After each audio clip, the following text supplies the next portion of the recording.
12절부터 5장 11절 말씀입니다.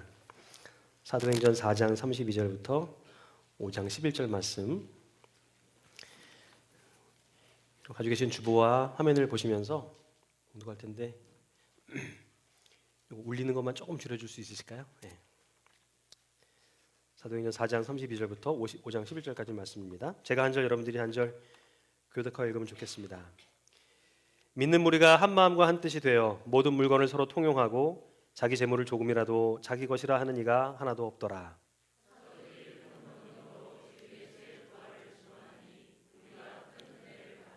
그 중에 가난한 사람이 없으니 이는 밭과 집에 있는 자는 팔아 그 판 것의 값을 가져다가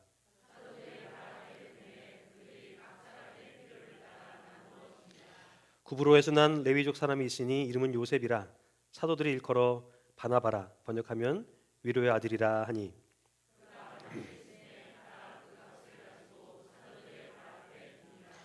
5장 말씀입니다. 아나니아라 하는 사람이 그의 아내 삽비라와 더불어 소유를 팔아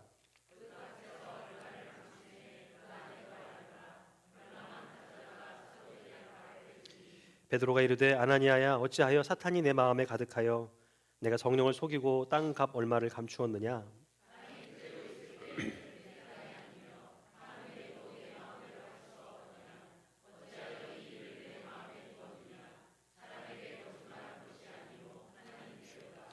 아나니아가 이 말을 듣고 엎드려져 혼이 떠나니 이 일을 듣는 사람이 다 크게 두려워하더라.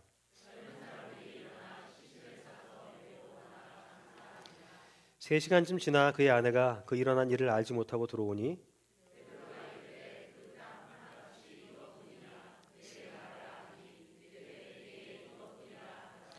베드로가 이르되 너희가 어찌하여 함께 꾀하여 주의 영을 시험하려 하느냐.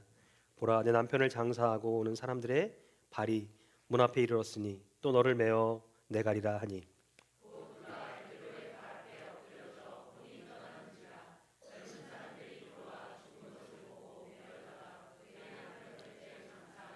마지막 절 함께 하겠습니다. 온 교회와 이 일을 듣는 사람들이 다 크게 두려워하니라. 아멘. 오늘도 함께 나오신 분들하고 이렇게 인사해보면 어떨까요? 굉장히 지금 눈은 초롱초롱하신데 표정은 별로 굳어있는 이런 모습이라 제가 약간 당황스럽긴 한데, 옆에 있는 분들과 함께 복음의 열정을 품는 한 해가 됩시다. 인사하면 어떨까요? 복음의 열정을 품는 한 해가 됩시다. 네. 네. 새해는 식어버린 복음의 열정을 회복하고 잃어버린 복음의 능력을 되찾는 한 해가 될 수 있기를 축복합니다. 바울은요 이렇게 고백합니다. 내가 복음을 부끄러워하지 아니하노니 이 복음은 모든 믿는 자에게 구원을 주시는 하나님의 능력이 됨이라. 먼저는 유대인에게요 그리고 헬라인에게로다 하고 말씀합니다. 나는 복음을 부끄러워하지 않습니다. 이 복음은 유대 사람들을 비롯해서 그리스 사람, 이방인들이 이르기까지 모든 믿는 사람들을 구원하는 하나님의 능력이 되기 때문입니다. 그는 지금 이렇게 고백하고 있는 것입니다. 바울이 복음을 부끄러워할 수 없었던 이유가 있어요. 복음에 믿는 사람들을 구원하는 능력이 있기 때문입니다. 복음은 유대인들, 이방인들 할 것 없이 모든 사람들이 다 구원을 얻도록 해 주었기 때문이라는 것입니다. 근데 이처럼 모든 사람들이 구원을 얻게 된 것은 복음을 받아들인 사람들의 능력 때문도 아니고 복음을 전하는 사람들의 능력 때문도 아니라 이 약속의 말씀 가운데 하나님의 능력이 있기 때문이라는 것입니다. 그럼 오늘도 말씀을 듣는 여러분, 저의 능력이 여러분들을 변화시킬 수 없습니다. 여러분들의 믿음이 여러분들을 변화시킬 수도 없습니다. 오늘도 우리를 변화시키는 건 하나님 말씀입니다. 그래서 우리는 그 말씀에 귀를 기울일 필요가 있다는 것이죠. 오늘도 들으실 때에 하나님이 내게 주신 마음을 주실 때 그때마다 다시 하나님 마음으로 돌아가고 또 돌아가는 그런 시간들을 함께 누려보면 좋겠습니다. 초대교회의 복음이 모든 믿는 사람들에게 구원을 주신 하나님의 능력이었다고 한다면 지금도 그 복음은 모든 믿는 사람들에게 구원을 주시는 하나님의 능력이 되는 것입니다. 오늘도 그 복음은 우리에게 능력이 된다고 하는 것이죠. 이 사실을 믿고 다시 그 능력을 되찾아야 된다는 것입니다. 그리고 또한 그 능력을 누리며 살아가야 된다고 하는 것이죠. 지금 여러분들의 일상 가운데는 어떻습니까? 복음의 능력이 나타나고 있으십니까? 만약에 이 복음의 능력이 경험되고 있지 못하신다면 그 이유는 무엇입니까? 한번 생각해 보면 좋겠습니다. 내 삶에는 정말 복음의 능력이 경험되고 있는가? 바울이 말한 저 기쁨이 내게도 느껴지고 있는가? 한번 생각해 보면 좋겠어요. 초대교회는 복음의 능력을 경험했던 공동체였습니다. 그런데 초대교회 역사를 기록하고 있는 사도행전을 보게 되면 초대교회가 이처럼 복음의 능력을 경험하는데 결정적인 사건이 하나 있었습니다. 혹시 뭔지 아십니까? 그들에게 성령이 임하는 사건이었습니다. 부활하신 예수님이 제자들과 함께 모인 자리에서요, 제자들이 예수님께 이렇게 물어요. 주님께서 이스라엘 왕국을 다시 세워주실 때가 바로 지금입니까? 하고 묻습니다. 죽었다가 다시 살아나셔서 오셨으니까 이제 얼마나 기대가 되겠어요, 제자들이. 이렇게 묻고 있는 것이죠. 살아 돌아오셨으니까 이제 세상의 본때를 보여주실 때가 되지 않았습니까? 언제 보여주실 겁니까? 이렇게 묻고 있는 것이죠. 그래서 예수님이 대답하십니다. 그때와 시기는 아버지께서 당신의 권능으로 결정하셨으니 너희가 알 바가 아니다. 그러나 성령이 너희 가운데 오시면 너희는 힘을 받아 예루살렘과 온 유대와 사마리아뿐 아니라 땅 끝에 이르기까지 어디서나 나의 증인이 될 것이다 하고 말씀하십니다. 어디서나 나의 증인이 될 것이다. 이 말씀을 하신 다음에는 제자들이 보는 앞에서 하늘로 올라가세요. 그리고는 더 이상 예수님을 볼 수 없게 되었다고 성경이 말씀하고 있습니다. 허무하죠. 아니 보여주실 줄 알았는데 그냥 가시는 거예요. 그래서 헛마음을 감추지 못했던 제자들은 하늘만 쳐다보고 있었습니다. 한참을 쳐다보고 있는데 흰옷을 입은 두 사람이 나타나서 천사라고 생각할 수 있을 것 같은데요. 그들에게 이렇게 이야기합니다. 갈릴리 사람들아, 왜 서서 하늘만 쳐다보고 있느냐?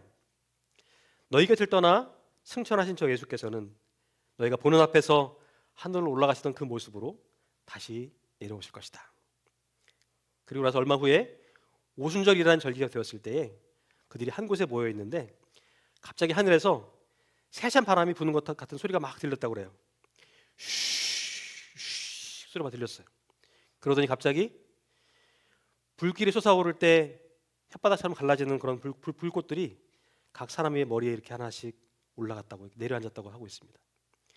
전경희 교우님의 머리 위에도 한 불, 송은정 집사님 머리에도 한 불, 저 뒤에 계시는 윤여빈 교우 머리에도 한 불, 모든 사람들의 불 하나가 다 켜져지더니 그렇게 성령이 충만해져서 성령이 시키시는 대로 각각 방언으로 여러 나라의 말로 말하기 시작했다, 이렇게 전하고 있습니다.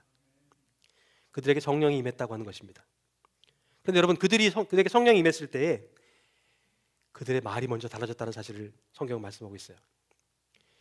여러분, 성령이 충만한 사람은 말부터 달라집니다. 기존에 내가 해오던 말들, 내가 늘 쓰던 말들이 새로운 말들로 바뀌어진다는 것입니다. 부정적인 말들이 긍정의 말들로 바뀌어져 가고 원망과 불평들이 감사로 바뀌어진다는 거예요. 나는 성령으로 충만한가? 확인할 수 있는 방법이 한 가지 있습니다. 내 말을 들여다보면 됩니다. 내가 지금 무슨 말을 하고 있지? 내가 알지 못하는 말인데 그 말이 누군가에게 상처가 되고 아픔이 된다면 그 말은 아직 성령이 충만하지 못했다고 하는 증거입니다. 그러나 내가 의미 없이 전했던 말인데 그 말을 통해서 누군가가 도전을 받고 위로를 경험하고 다시 해야지 권면을 받게 된다면 그 말은 우리는 성령이 충만하다는 그런 의미를 생각할 수 있겠죠. 여러분, 복음이 모든 믿는 사람들을 구원하는 것처럼 성령도 모든 믿는 자들에게 임해 주십니다. 믿는 사람들에게 모두 다 성령을 주신다고 하는 것이죠. 사도행전 2장에 보게 되면 성령은 먼저는 복음을 전하도록 하기 위해서 임하셨고요. 또 하나는 이 땅에 신앙 공동체를 세우기 위해서 임하셨습니다. 성령님이 오신 이유가 있다는 것이죠. 하나는 복음을 전하도록 하시기 위해서였고, 또 다른 하나는 이 땅 위에 이제 아직 교회가 없던 때니까 교회를 세우기 위해서 임하셨다고 하는 얘기입니다. 이 신앙 공동체가 어떤 공동체였는지 한번 살펴볼까요? 우리 부모님 말씀이기도 한데 다시 한번 읽어보면 좋겠습니다. 한번 읽어보겠습니다. 시작.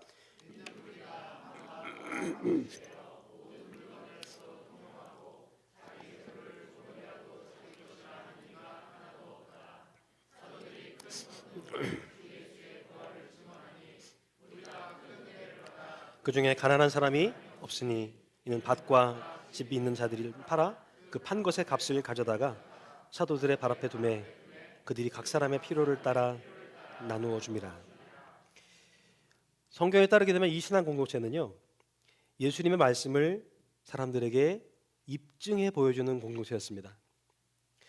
예수님 사시는 동안도 이런 말씀하셨거든요. 너희들 나누어 줘야 돼, 사랑해야 돼, 베풀어야 돼.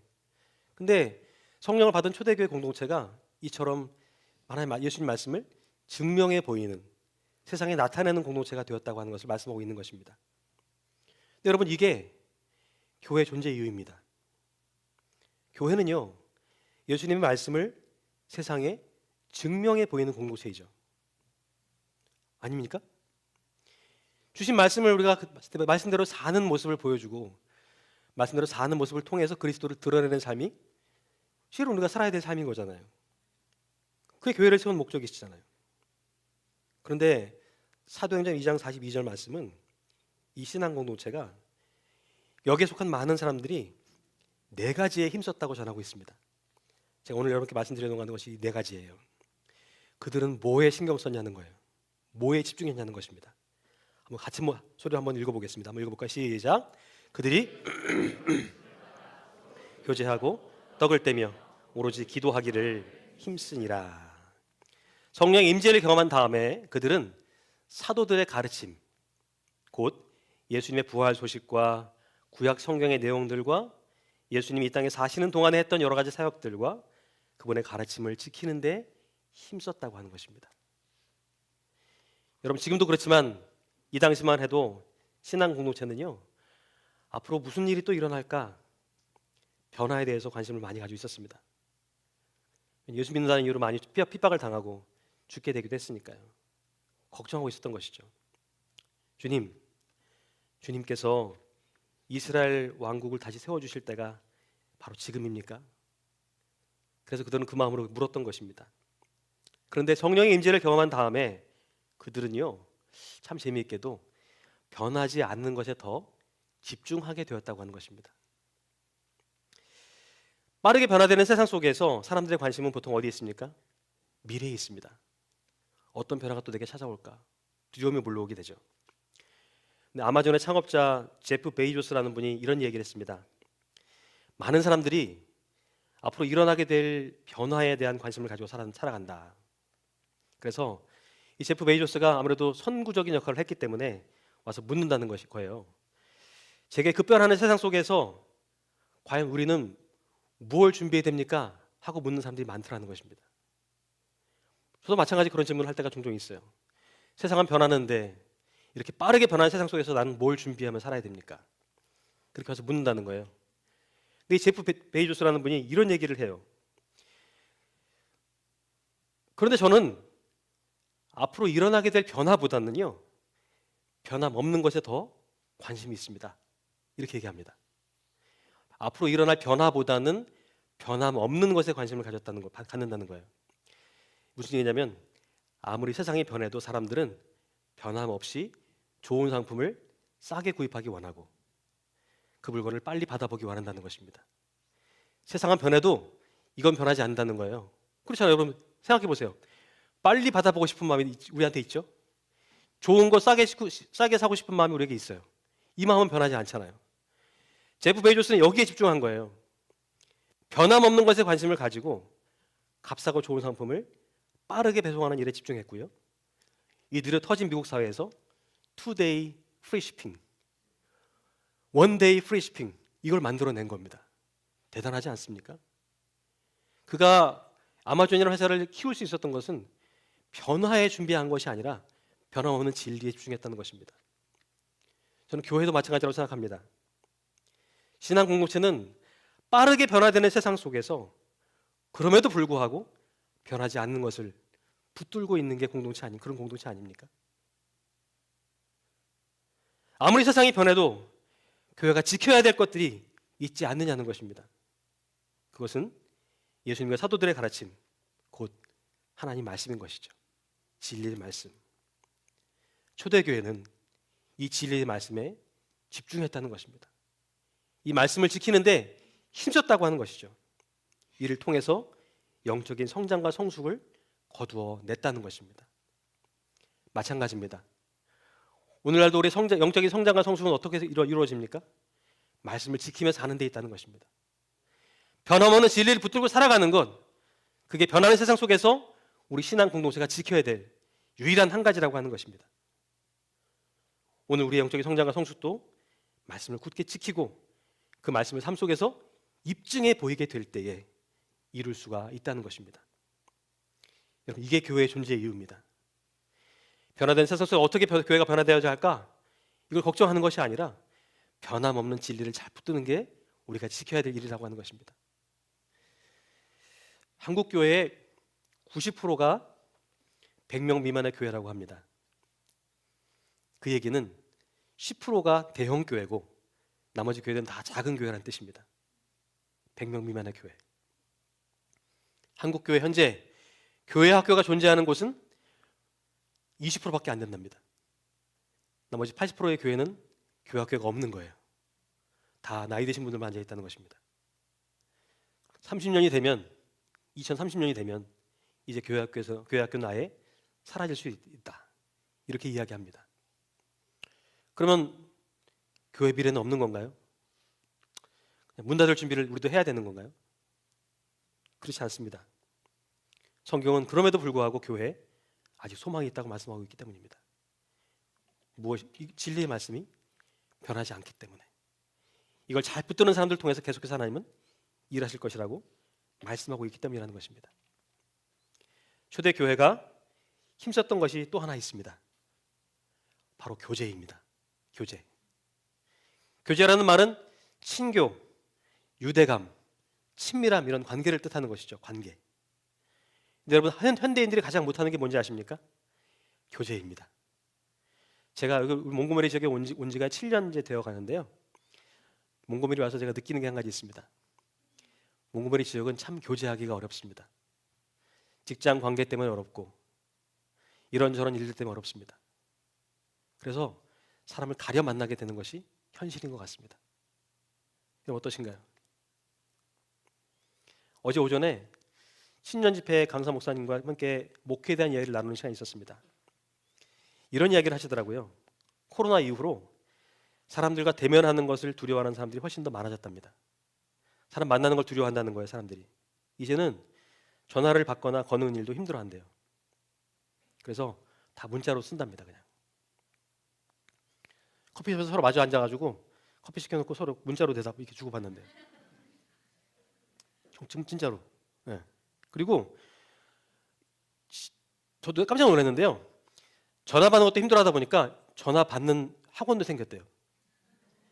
연습하는 거예요, 매일 전화 받는 연습을 하는 거예요, 이렇게. 그렇게 하러 자신감을 키우려고. 그래서 그 목사님이 농담으로 그러시더라고요. 저도 일찍 은퇴하면 학원 차려보라고. 목회자들이 사실 가장 특성화되어 있는 게 전화 받고 전화하는 거 아닙니까?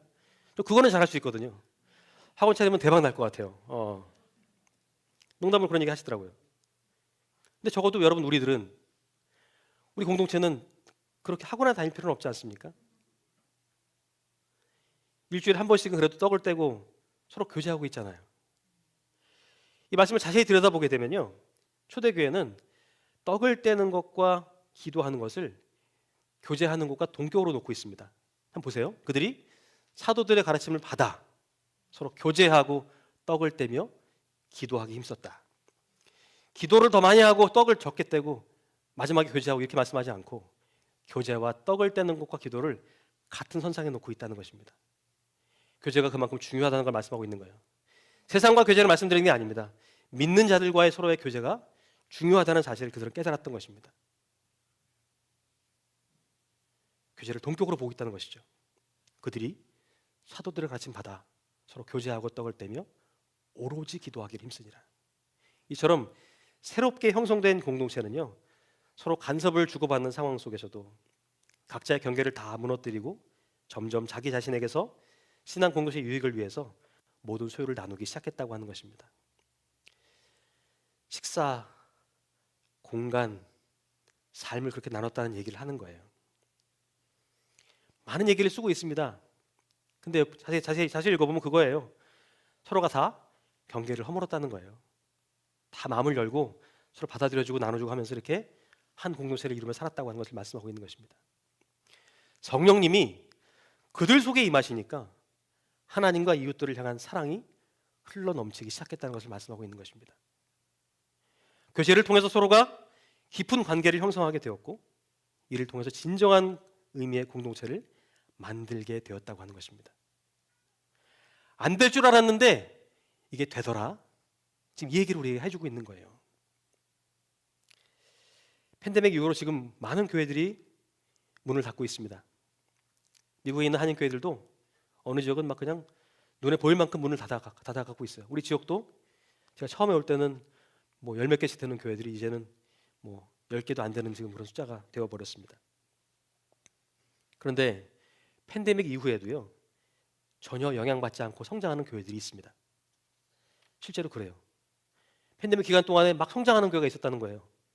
그런데 그래서 학자들이 성장하는 교회의 특징을 막 찾아봤어요. 막 찾아봤대요. 근데 다 다르더래요, 이유가. 근데 한 가지 공통점이 있더래요. 뭐냐면 소그룹이 잘 되는 교회가 성장을 하더라는 겁니다. 소그룹 모임을 잘 만들어가는 교회가 성장하더라는 거예요. 작든 교회가 크든 상관없이 소그룹을 통해 서로 삶을 나누고 함께 기도하고 함께 떡을 대는 그런 공동체가 진짜 부흥하고 성장을 이룬다는 것입니다. 이 얘기가 딱 맞는 얘기예요. 지금 이 본문의 말씀이. 관계 없이는요, 공동체가 형성될 수 없다는 것입니다. 1000명, 2000명 되는 교회가 되는데도 서로 관계가 없으면 그 의미 없다는 거예요. 그러나 10명, 20명 있는 교회를 할지라도 관계가 깊으면 그게 진짜 공동체로서의 힘을 발휘할 수 있다는 것입니다. 근데 한인 교회들은 참 신기하게도 작으면 작아서 작은 대로 싸우고 크면 큰 대로 싸워요. 20명 교회도 A, B, C 세 파가 있어. 서로 막 싸워. 이렇게 친해졌다 저렇게 친해졌다가 이렇게 친해졌다가 막 그래요.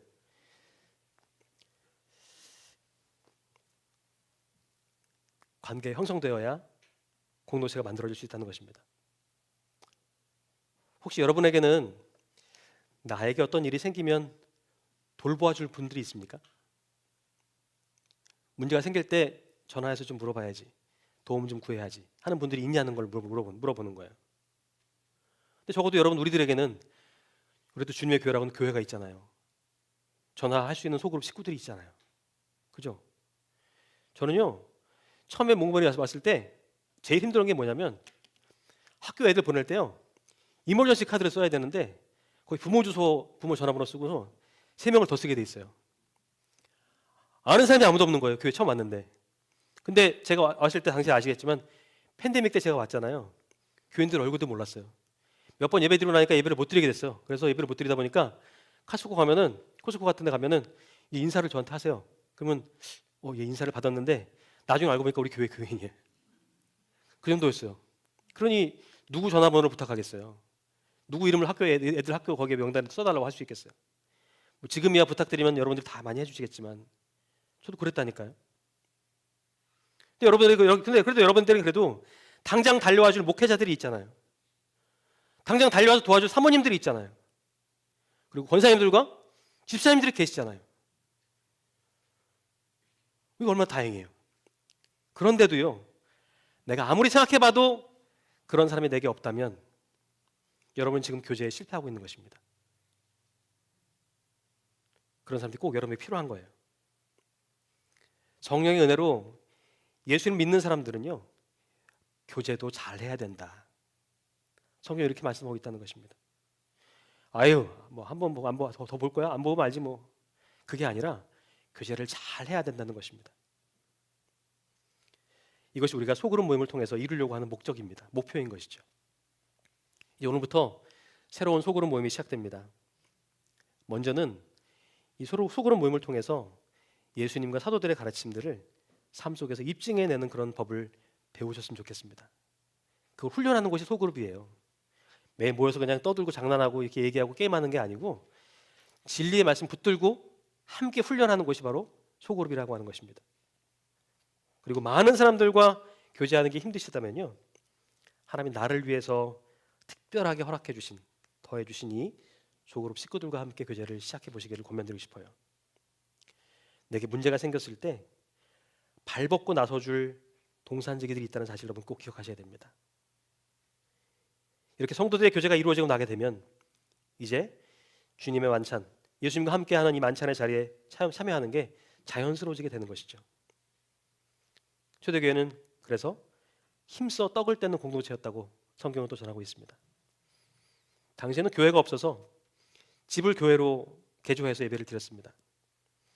겉에서 보면 그냥 집인데 들어가 보면 예배당도 있고 뭐 애들 가르치는 교육관도 있고 침례를 베푸는 탕도 있고 이렇게 발굴해 보면 그런 터가 이제 많이 발견되고 있어요. 그들은 매주 모여서 모일 때마다 예배할 때마다 성찬을 했습니다. 주님과 함께 식탁에 둘러 앉았다고 하는 것이죠. 보이지 않지만 주님이 함께 계신다. 주님이 기억했다는 것입니다. 이를 통해서 우리는 초대교회에 두 가지 형태의 모임이 있었다는 사실을 알 수가 있어요. 사도행전 2장에 이런 말씀이 있는데요. 이 말씀 같이 한번 읽어볼까요? 시작.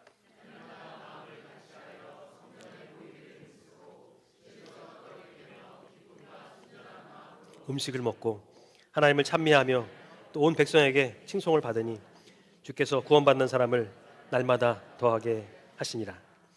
오늘 주보에도 잠깐 소개를 해드렸지만 하나는 성전에서 모였던 대그룹이 그들 가운데 있었고요. 또 다른 하나는 가정에 모여서 떡을 떼는 소그룹 모임이 있었다고 전하고 있습니다. 잘 보세요. 날마다 마음같이 어디 모였어요?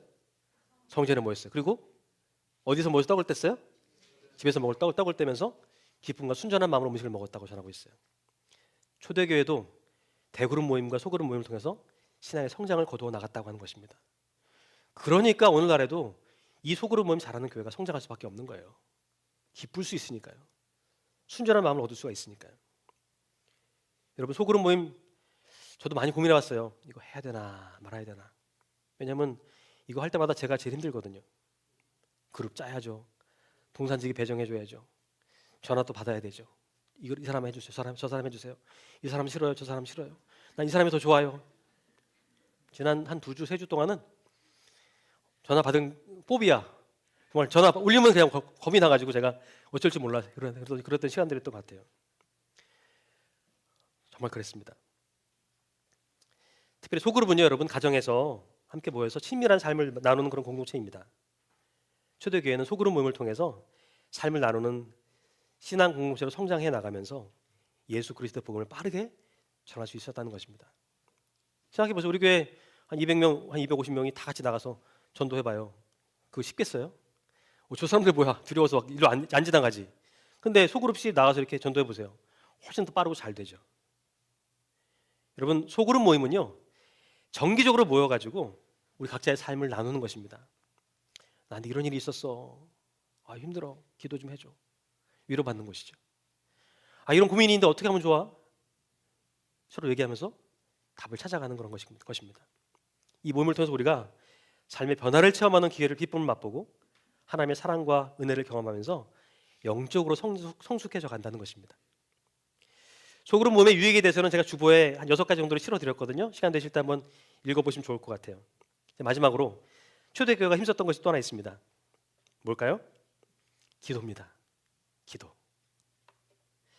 저는 초대교회 신앙 공동체가 예수님의 이름으로 성령 충만한 사역을 할 수 있었던 비결은 그들이 기도했기 때문이라고 생각합니다. 오늘 보면 바로 앞을 이렇게 읽어보게 되면요, 이런 말씀들이 있어요. 뭐 사도들이 붙잡혔다가 다시 뭐 놓였다가 또 뭐 이런 얘기들이 쭉 있습니다. 길어서 시간 관계에서는 다 읽지는 않겠지만 쭉 보면 그렇게 하다가 30절에 가서 보시면 손을 내미니까 병을 낫고 막 이런 기적이 이루어지게 앞서서 이렇게 기도가 일어나요. 그렇게 기도를 다 하고 나니까 빌기를 다음에 모인 곳이 진동하더니 우리가 다 성령에 충만하여 담대히 하나님 말씀을 전하더라. 이런 말씀이 기록되어 있습니다. 이 말씀에서 우리는 한 가지를 배울 수가 있어요. 담대한 기도와 담대한 사역 간에는 서로 긴밀한 연관이 있다는 것입니다. 성령 충만한 사역의 열매를 맛본 다음에 그들은 부당하게 구속됐습니다. 잡혀 들어갔어요. 근데 그들은 그럼에도 불구하고 하나님께 경배 기도를 드립니다. 그들은 그 가운데 일어났던 여러 가지 치유와 유대교 지도자들에게 담대히 맞섰던 것과 우리가 그들에게 보여주었던 호의, 이 모든 것이 하나님의 역사인 것을 알았고요. 그래서 그들은 계속해서 하나님께서 역사해 주실 것을 기도했다는 것입니다. 담대함을 달라고 우리에게, 치유와 기적이 일어나게 해달라고 그들이 기도했다는 것입니다. 그리고 그 일들이 예수님의 이름으로 실제 일어났다는 것이죠. 누가는, 사도행전은 누가가 쓴 책인데요, 누가는 교회가 기도를 통해서 어떻게 하나님의 지원과 도움을 구했는가 하는 것을 우리에게 보여주고 있습니다. 그들은 경솔하게 사역하지 않았습니다. 다가올 위험들을 가볍게 여기지도 않았어요. 그들은 인간의 지혜와 도움을 구하지 않았고 기도함으로 온갖 종류의 지원들을 다 구했다고 하는 것입니다. 특별히 교회 안에서 일을 맡은 사역자들은요, 사역의 시간과 수고를 드리는 것처럼 사역을 위해 기도하는데도 시간과 수고를 드려야 된다는 것입니다. 그것이 찬양 사역이든 구제 사역이든 교회 학교 사역이든 찬양대 사역이든 사역에 힘쓰는 것처럼 기도에 힘쓰게 되면 그 사역을 제대로 해낼 수 있게 될 거라는 것입니다. 초대교회는요, 사역 때문에 기도하지 못했던 공동체가 아니라 사역을 위해 기도하는 공동체였다는 것입니다. 여러분 기억하십시오. 담대한 사역들은 늘 담대한 기도를 요청받았습니다. 담대한 기도는 담대한 사역을 가능케 했다는 것입니다. 듣지 못하는 자가 보고, 듣고 보지 못하는 자가 보고, 병든 자가 일어나는 것은 모두 하나님의 역사입니다. 기도라고 하는 것은 우리가 일할 때 하나님이 일하시고 하나님이 일하실 때 우리가 일하도록 만들어준다는 것입니다. 우리의 수고와 하나님의 수고가 하나로 연합되게 만들어주는 것, 그게 바로 기도라고 하는 것입니다.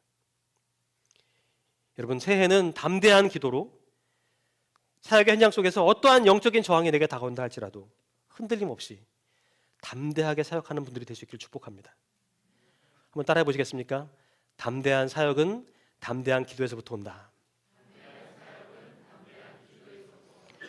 여러분 이렇게 기도하지 않으세요? 저는 식사 기도할 때마다 이렇게 기도합니다. 주님의 큰 종 되게 해주십시오.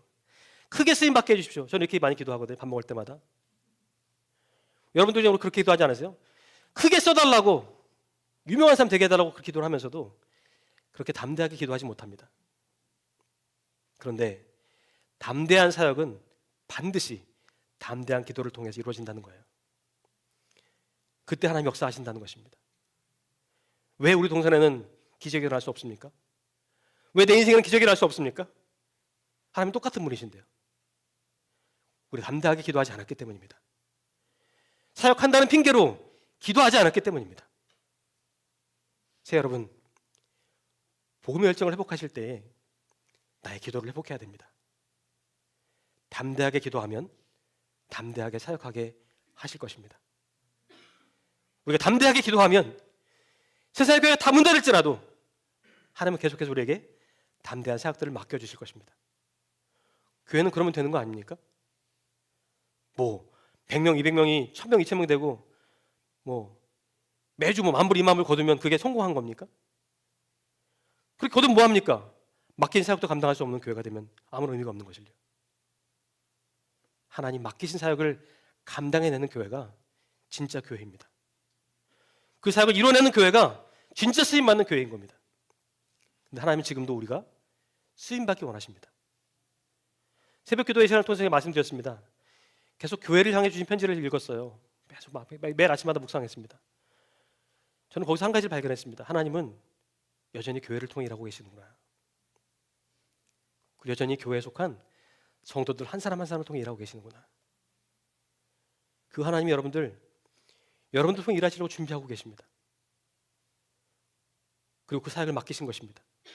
근데 사역 때문에 기도하지 못한다고요? 힘들어 사역할 수 없다고요? 그거 아닙니다. 잘못 생각하는 것입니다. 초대교회는 담대한 기도를 통해 담대한 사역을 이뤄냈다고 말씀하고 있어요. 새해 우리가 하는 모든 사역들 가운데 이런 담대함이 있었으면 좋겠습니다. 얼마나 위대한 사역입니까? 내 힘으로 하라는 거 아니잖아요. 담대히 기도하면 담대히 이루어주겠다고 말씀하시는 거 아닙니까? 여러분 가정에도, 자녀들에게도, 교회와 직장에도 여러분의 담대한 기도를 통해서 거기가 담대하게 바뀌어지는 은혜를 누리실 게 되기를 축복합니다. 그렇게 만들어 가야 돼요. 그게 우리를 여기다 두신 이유입니다. 저도 그렇게 담대한 사역을 잘 감당해내면서 복음의 능력을 잃지 않고 그 능력을 잘 감당해내는 우리 모두 될 수 있기를 주님의 이름으로 부탁을 드립니다. 함께 기도하겠습니다. 하나님 감사합니다. 부족하고 연약한 저희들에게 초대교회와 똑같은 담대한 사역들을 맡겨주시고 오늘 그 일을 하게 하십니다. 어려운 여건에서도 찬양하게 하시고 어려운 여건에서도 함께 모여 연습하게 하시고 어려운 여건 속에도 소그룹 모임을 하게 하시고 그 소그룹을 섬기게 하시고 교회 학교를 돌보게 하시고 주방을 돌보게 하시고 교회를 돌보게 하시면서 여러 사역들을 우리에게 맡겨주십니다. 그 사역을 마지못해 하긴 했지만 그러나 주님 우리가 담대한 사역을 이루기 위해서 담대하게 기도하지 못했던 것 같습니다. 하나님 이제 우리가 담대하게 기도할 수 있도록 인도하여 주사 가정에서 담대한 사역을 이룰 수 있도록 인도하여 주시고 직장에서 담대한 사역을 이룰 수 있도록 인도하여 주시며 교회 안에서도 담대한 사역을 이뤄나가면서 우리 몽고메리 지역 안에 담대함을 펼치는 교회 되게 하여 주시옵소서. 오늘부터 소그룹 모임을 시작합니다. 하나님이 내게 주신 특별히 더해 주신 사람들입니다. 그들과 서로 경계를 허물고 함께 어울려 삶을 나누게 될 때 그걸 통해 영적인 성장을 이루게 하시겠다고 약속하여 주셨습니다.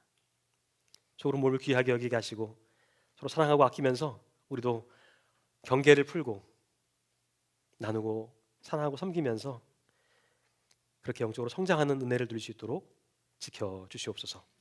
예수님의 이름으로 축복하며 기도하옵나이다. 아멘.